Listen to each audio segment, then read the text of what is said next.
Now let's discuss the answers to the Unit 15 post-lesson assessment on the adult course and the role of the central bank as well as financial market failures. So the first question, what is the role of the central bank? There are technically four roles that a central bank is going to play to one degree or another. The first is they implement monetary policy. In other words, they can change things in the exchange rate, or they can change the rates in order to meet an inflation rate. They are also the banker to the government. Essentially, they open market operations in the buying or selling of government bonds. They set interest rates. They can alter interest rates paid by the government on the government bonds as well.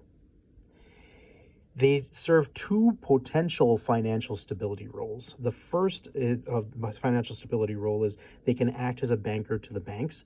In other words, they are a lender of last resort to bail out banks to prevent a bank run. This is the so-called too big to fail model, and there are a lot of ramifications, negative ramifications, that come with them providing this type of financial stability. We'll talk about that a little later. The fourth is they generally tend to regulate the financial system through rules designed to try and reduce corruption, in theory. Financial stability rules generally will tend to decrease panic. There's less systemic risk as a result of that, and they can help advise on bank bailouts as well, whether or not a bank really does need to not fail in order to make the entire system not collapse. So in other words, the four roles of the central bank: implement monetary policy, they are the banker of the government and to the government, they act as the banker to the banks as the lender of last resort, and they help to regulate the financial system. So let's go into more detail then. The next question, what is the lender of last resort function of a bank, and what are the problems with this function? Now, in this case, our central bank is the Fed.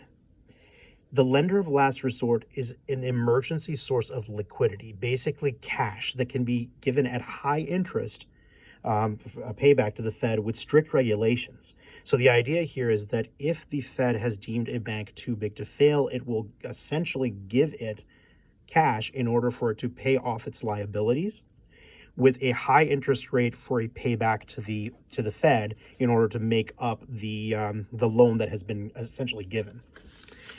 This is the whole too big to fail model. This is what happened in 2008 with several of the banks, and it sets us up for several problems. The first problem, by bailing out the banks, you're encouraging the banks to have bad behavior, because the banks now believe that they are in fact too big to fail. And if they do fail, and if they do take higher risk, riskier liabilities on, they do not have to worry that they're going to go bankrupt. They have their big brother, the Fed, to help bail them out. So bad behavior is promoted. It also promotes the banks never to really have sufficient liquidity. Now remember, the more liquid the bank's assets are, the lesser the risk to the bank, but also the lesser the profits. Banks will try to maximize their profits, since they're for profit, by taking on less liquid, higher risk liabilities and or assets. As a result of this safety net that's provided by the Fed, the banks don't really have the impetus or the push to have sufficient liquidity. They have a safety net, so they will try to take more risks. The third problem with lender of last resort is what's known as regulatory capture. So the regulators in the Fed are not immune to being corrupted. They are human. They could be influenced because they have friends in the banking industry. This means that those workers in the banking industry might call their friendly regulators to try and influence them towards lower interest rates, or to make the regulations put upon a failing bank more lax. This then in turn encourages more bank bad behavior by taking out riskier loans and or trying to take on more illiquid assets. Additionally, it's really also an unfair advantage given to certain banks. You know, if the Fed is basically calling the shot, this bank needs to stay around, this bank does not. And it also is an unfair advantage that is given only to banks over other firms in the financial industry. If you have a lending firm and they make a bunch of bad decisions, well, they're out of luck, but goodbye. But certain banks are given an unfair advantage wherein they have this final safety net in order to try and catch them, that they can then take advantage of, or feel as though that they're completely invincible. So, last question, what is a financial market failure in the broadest of terms? So, the types of financial market failures. Well, the first type is excessive risk. That is where a financial market does not allocate enough financial products to meet the demands of their customers, meaning that you have less liquid product that you can give out to your customers, and you're taking on higher risk, less security backed type of loans and or investments. Now, if there's excessive risk, there is a greater chance of a bank failure or collapse of the financial system, as was discussed in Unit 14.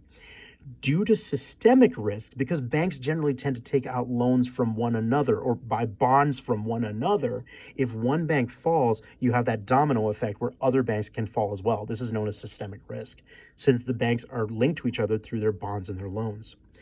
That collapse of the entire banking system can lead to a deeper recession.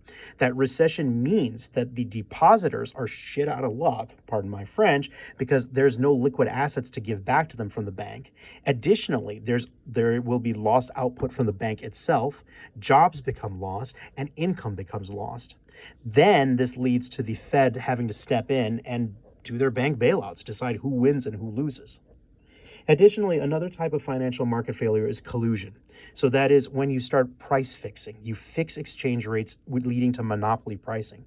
This happens when the regulators and the lenders or the banking officials tend to be kind of buddy-buddy with each other, or kind of you scratch your back, I scratch my back sort of a thing.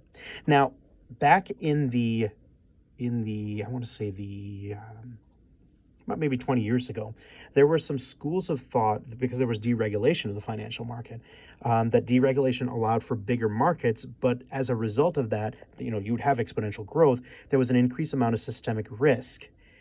They at that time had taken away the capital and liquidity ratios, they had scrapped reserve requirements, and they were using commercial bank funds, that is your and my deposits, for investment bank high-risk activities. This eventually led to the bubble of 2008 that led to the financial collapse of the system during that period of time. So